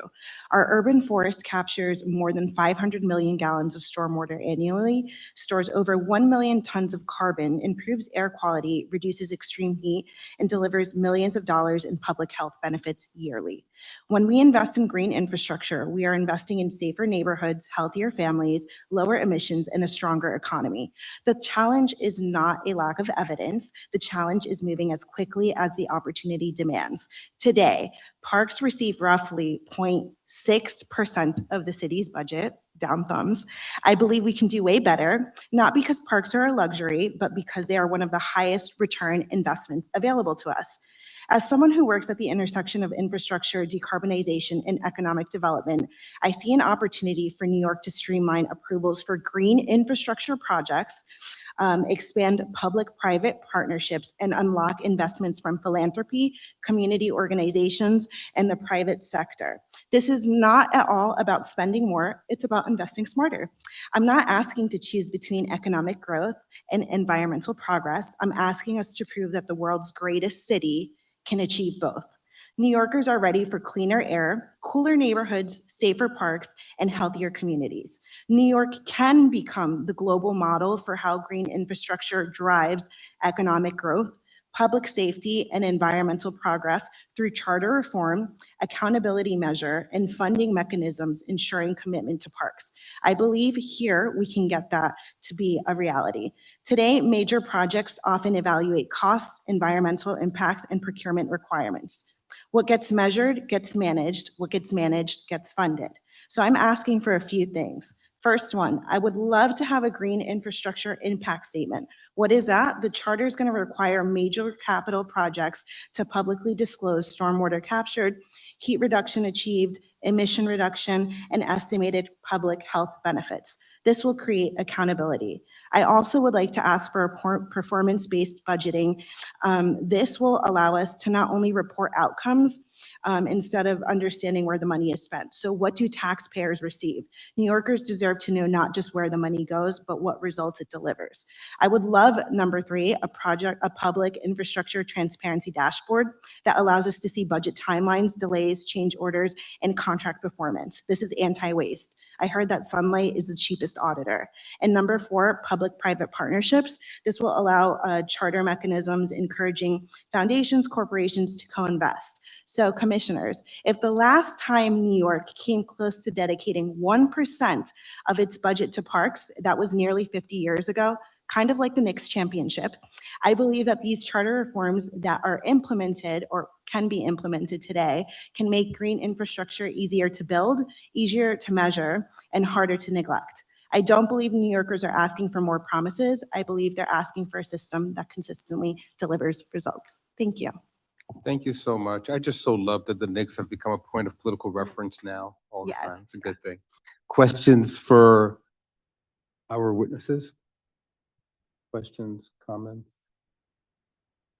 Thank you. I just want to say thank you, Coral, because I know you came back because you didn't. Yes, make it I've been the here previous 3 time. times. I stayed 3.5 hours, so thank you. I heard everyone.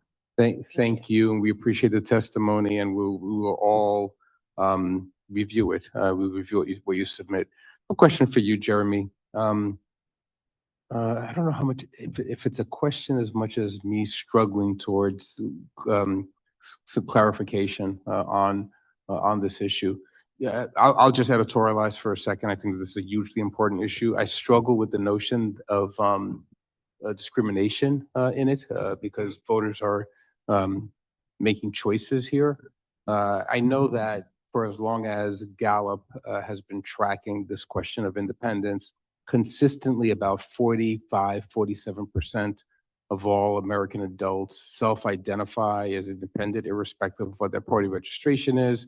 Party registration falls to about 27% for each party. But even those who self-identify as independent consistently demonstrate that they have very, very strong leans towards one party or another. And when they have an opportunity to vote, they, vote in ways that track with what party registration looks like. Help me to understand the implication of what you're recommending for this notion that Gallup has tracked of the very, very, very strong partisan leans of self-identified independents. Well, to correct the number, so the latest number, CNN actually just did a poll in this past week, 47% of Americans identify as independent. It's not just 47%. 47%. Yeah, that's been consistent. But it's not just a question of identification, right? It's a question of actual voter registration. So in 10 states in this country, independent voter registration is the highest number of any registered voters in the state, 10 states. They are the second largest group of voters in almost every other state. So we're talking about a group of voters, millions of voters around the country, who are subject to statutory limits on their ability to participate in elections based on their voter registration status. Correct. Based on the choice that they made when they registered to vote. Based on the fact that the state decided to put additional requirements on the right to vote beyond the fact of simple registration. There are 20 states, Mr. Chairman, where you simply register as a voter. Yes. So the simple fact that the state requires you to register with a partisan affiliation and then holds you to an additional standard that limits that choice to participate is wrong. And I would simply ask you to contemplate the following question. If the city of New York were to go to, we're a 5-to-1 voter registration Democrat city, so let's use Democrats as an example. If the city of New York were to go to every Democrat in the city of New York and say, in order to vote, all you have to do is change your registration to Republican. That's all you have to do. No big deal. What do you think the response would be from Democrats in the city? I would respectfully argue it would be outrage. They would be in the streets, as they should be, because the city government or any government should not demand you to affiliate with any private association in order to vote, certainly one that you do not share values with. For independent voters like myself and the millions of independent voters in this city, it is the exact same struggle. The idea that your government should ask you to affiliate with any organization that you do not share values with is deeply, deeply upsetting and deeply antithetical to our First Amendment right of association. So I would argue that the government's ability to make those decisions is not in the best interest of the voters. It's in the best interest, certainly, of the parties. But there's no reason that the city of New York has to make it contingent. And there's a reason why 85% of cities don't. Because letting everybody vote in an election is the highest ideal we have as citizens in this city and in this state and in this country. And we should be pursuing that. Thank you so much, Jeremy. I really appreciate the opportunity to engage with you on this question that I think is going to continue to put some real pressure on our political infrastructure, not just in New York, but across the country for many years to come. So thank you. I'm happy to provide any additional information as you require. Thank you. Thank you. Danny Batista and Samantha Wilkinson, please join us.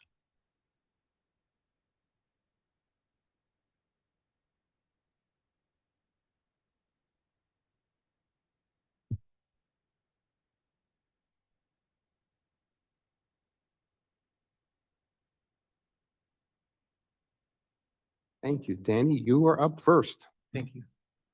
Thank you for this time. My name is Danny Batista. I'm a lifelong New Yorker, a resident of the city for 21 years, 15 years a Staten Islander. Among the other endeavors in my public life, I've had the chance to work with and mentor young people at organizations like Civics Unplugged, the All-Stars Project of New York, and while teaching public affairs and public policy at Baruch College. I've also served on the board of the St. George Civic Association here on Staten Island. And I have voted in every election I've been eligible to cast a ballot in since I turned 18. Today's primary election day. I should be at a poll site right now, or by now I might have cast my ballot during early voting, as I've enjoyed doing in recent years, but I'm not allowed to vote in the primary election because I'm an independent voter. While I understand and appreciate the history, role, and function of political parties in our politics and governance, I can recognize that party politics also has a tendency to distort and diminish the democratic process itself. 3 minutes is not enough time to adequately discuss all the reasons why it's problematic that here in New York we do not have open primary elections. But I'm here this evening to say that it is a problem.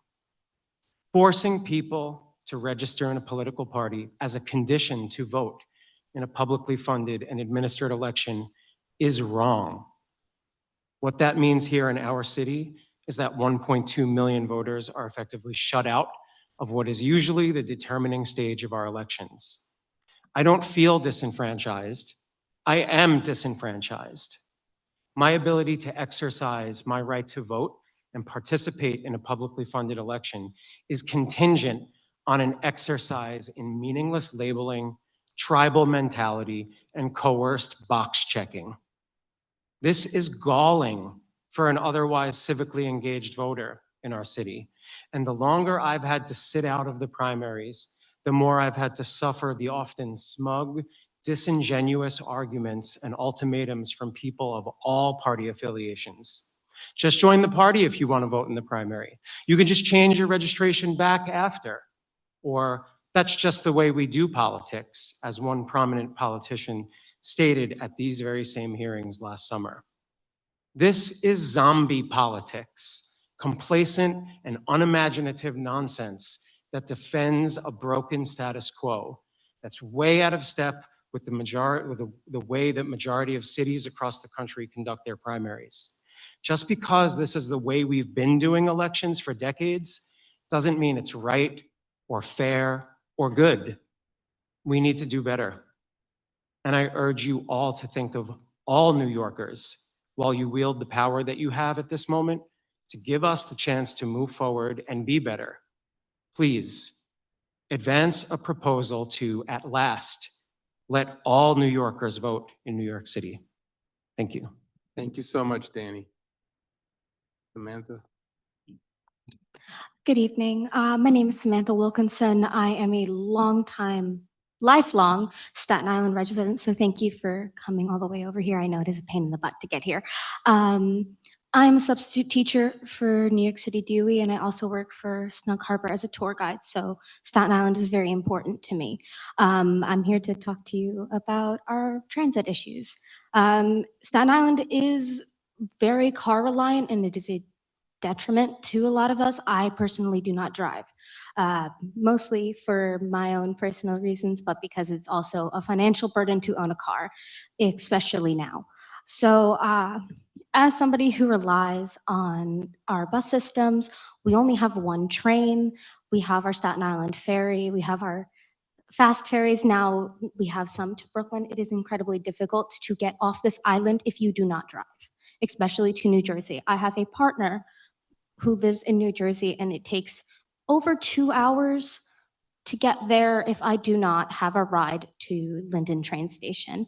What I am offering, suggesting is that we increase our bus systems, especially because there's only one bus from Staten Island to New Jersey. I know the BRT bus rapid transit has been in limbo for about 15 years, maybe. It's been a long time. And I believe that we deserve better, especially because the way our transit system works in all of the other boroughs is much better. Staten Island is often overlooked and denied and put all the way at the bottom for funding and recognition. We are often the butt of many jokes, and we do not get anything. We deserve better as a non-driver. I deserve better as a New York City teacher, future teacher. I deserve better. We all deserve better. Thank you. Thank you. Really appreciate both of your testimonies. And Samantha, you should not have to thank us for coming to Staten Island. Staten Island is terribly important, and we'll be back yet again at some point to hear from more of your neighbors on the island. Questions, comments, mentions? Commissioners? None. Thank you both for your you. testimony, really.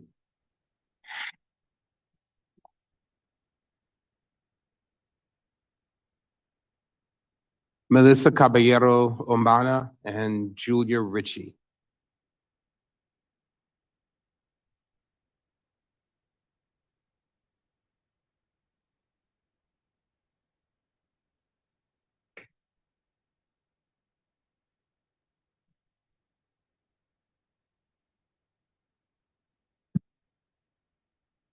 Hello, Melissa, you are up first. Hello. Thank you again. I also wanted to speak about our public transit issues. I had much of the same grievances as Samantha. Very slow bus service. Very, very limited capacity for getting off the island if you're a non-driver.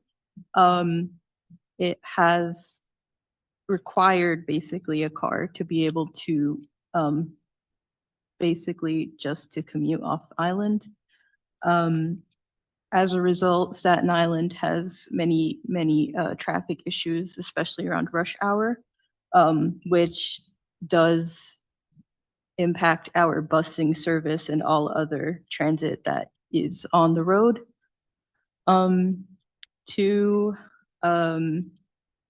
transit options that this does not impact is our ferries and our train line. The BRT project that has been currently slated to be completed in 2035 has not come fast enough. St. George and the Bay Street area is very important economically to us. It's our connection besides the other 4 buses that bring us into Brooklyn. And it really is necessary for our connection to other areas of the North Shore.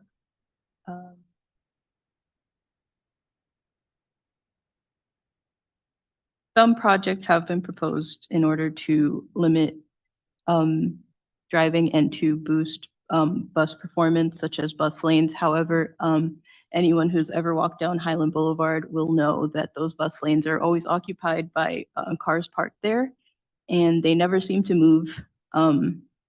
It would be really great if the bus lanes could also serve their purpose. Besides that,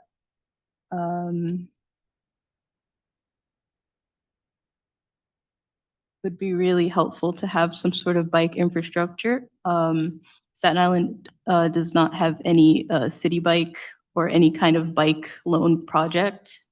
If you're going to bike on the island, you need to have your own bike as well. Yes, I do understand that these things take time, but in order to, promote growth for our borough, these are things that we do require, just to decrease car dependency, which is extremely expensive, especially for young people. I apologize for how rambling my statement has been. Thank you for your time. You have nothing to apologize for, and we really appreciate the contribution that you've made tonight. You were very, very clear, and you're bringing up a very urgent matter. And you'll note just how critical this is for the mayor, who's always talking about bus deserts, transportation deserts, and the need for faster buses that can bring people like you closer to the centers of the economy. So thank you so much for this contribution tonight, Julie.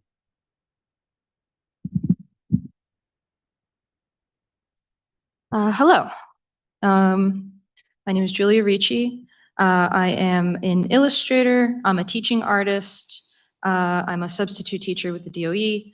And for 12 years now, which is for as long as I've been old enough to vote, I have been an independent voter. I do not claim to be an expert, but in my opinion, an efficient government is one in direct communication with its citizens about what they need.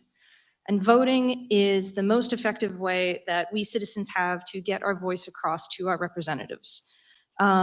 So it would stand to reason that you would want as many people to vote as possible for the government to run efficiently. So I have to ask, what's the benefit to excluding 1.2 million independent voters from the voting process through closed primary elections? Every year, I get bombarded with messaging that the onus is on me because I made a choice, like you had brought up, Chairman, that I made a choice to be an independent. I need to disregard my beliefs and register into with a private organization to get the permission to execute my constitutional right to vote. Even though by choosing to be an independent, I haven't opted out of the process. In fact, I would argue that I can't opt out of the process because my tax dollars are being used to uphold these barriers that stand in the way of people, the most important part of the government running efficiently, from participating to the full extent.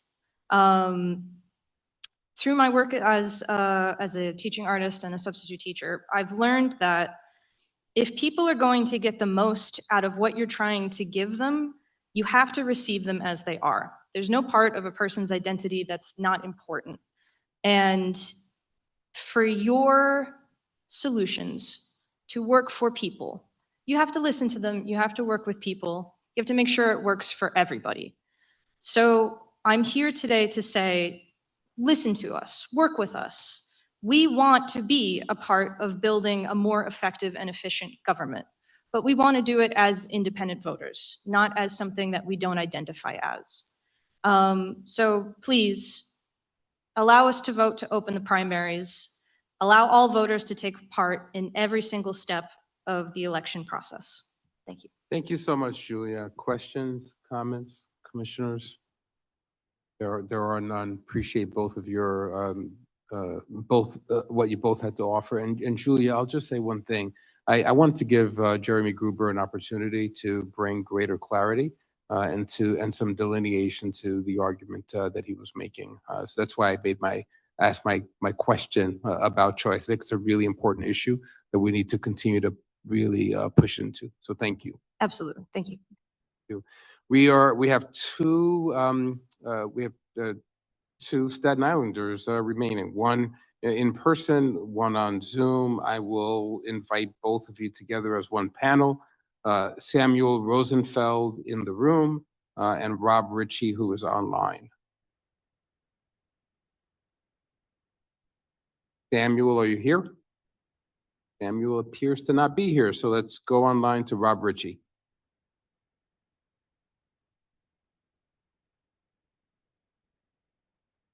Rob, can you hear us?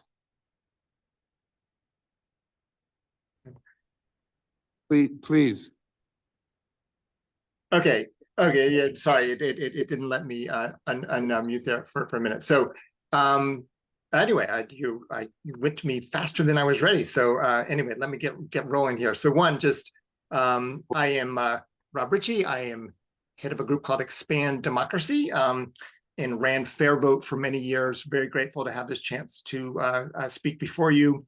I'm a national authority on ranked choice voting. I founded Fair Vote in 1992 and ran it till 2023. That role actually met Patrick Gaspard when we worked a little bit together to preserve the ranked choice voting form of PR for community school board elections. And today I also consult some with Fair Vote and Reinvent Albany. You're dating us here, Rob. Yes, I've been around. I recommend that your commission follow the model of elections in Washington, D.C. and Arlington. Most importantly, I want to suggest extending ranked choice voting to all city elections. New York City is actually the only jurisdiction to use RCV only in the primaries, but not the general election. As you know, New York City has successfully implemented RCV, which could have been pretty interesting if it had been used in your congressional primaries today. It's not been flawless, but it's really, I think, gone well. 99.7% of voters are casting valid ballots. Great majority of people are ranking candidates. Your voter turnout in 21 and 25 was the second and third highest in city history. Used in the primaries, used in special elections, but not the general election. Maine uses RCB for elections for all primaries and every general election where it is allowed. Arlington does that as well. As you've heard from others, Washington, D.C. Has passed RCB and semi-open primaries with 73% and just rolled out the RCB part today or this month. And it took a while for ranked choice voting to get the consensus support that I think led to its huge adoption from voters in 2019 with 74% support. I would suspect if you were to extend this to the general election, voters would embrace it. I think it's been a popular reform and it would sort of have a consistent ballot type. I think what Maine and also does is this combination of semi-open primaries and ranked choice voting. They just had a huge turnout in their governor's race, 100,000 more voters than they'd ever had before. And I think something that is a combination that kind of makes sense in another modern era. I just wanted to make one point about semi-open primaries is that when you have automatic voter registration, you can't automatically register people in a party. So you just end up with a lot of new voters being unaffiliated, and giving them a chance to pick a party ballot, I think, has allowed them to be connected to their options in November. Two specifics that I lay out in my written testimony is you can use ranked choice voting with fusion ballots. You can do the model of fusion done in Oregon and Vermont, which is where the candidates listed with their party endorsements after their name has a nice clean ballot design. And you could put into the charter measures that don't need to be in the charter, but to accelerate the count. Most cities, like San Francisco, does their first ranked choice voting tallies within an hour of poll closing. New York City could accelerate that process a lot. And conceivably, you could put some things in the charter to make that happen. But anyway, thanks for my chance to be here, and good luck in your deliberations. Thank you so much, Rob. Appreciate it. Questions, comments for Rob? Great. Rob, thank you so very much. I want to thank everyone for your testimony this evening. Staten Island is the first time that we've actually managed to get through all the testimony. So you are the most efficient of all of the counties. We appreciate you. We also appreciate the staff at Staten Island University Hospital, our stenographer, and our interpreters who help make this an inclusive and accessible evening. And our important restaurant guide. The next public hearing of this commission will be in Brooklyn on June 30th at 5 p.m. at Medgar Evers College, which is located at 1638 Bedford Avenue in Brooklyn. I'd like to bring this hearing to a conclusion. Is there a motion to adjourn? There a second? All in favor? Thank you. We are adjourned.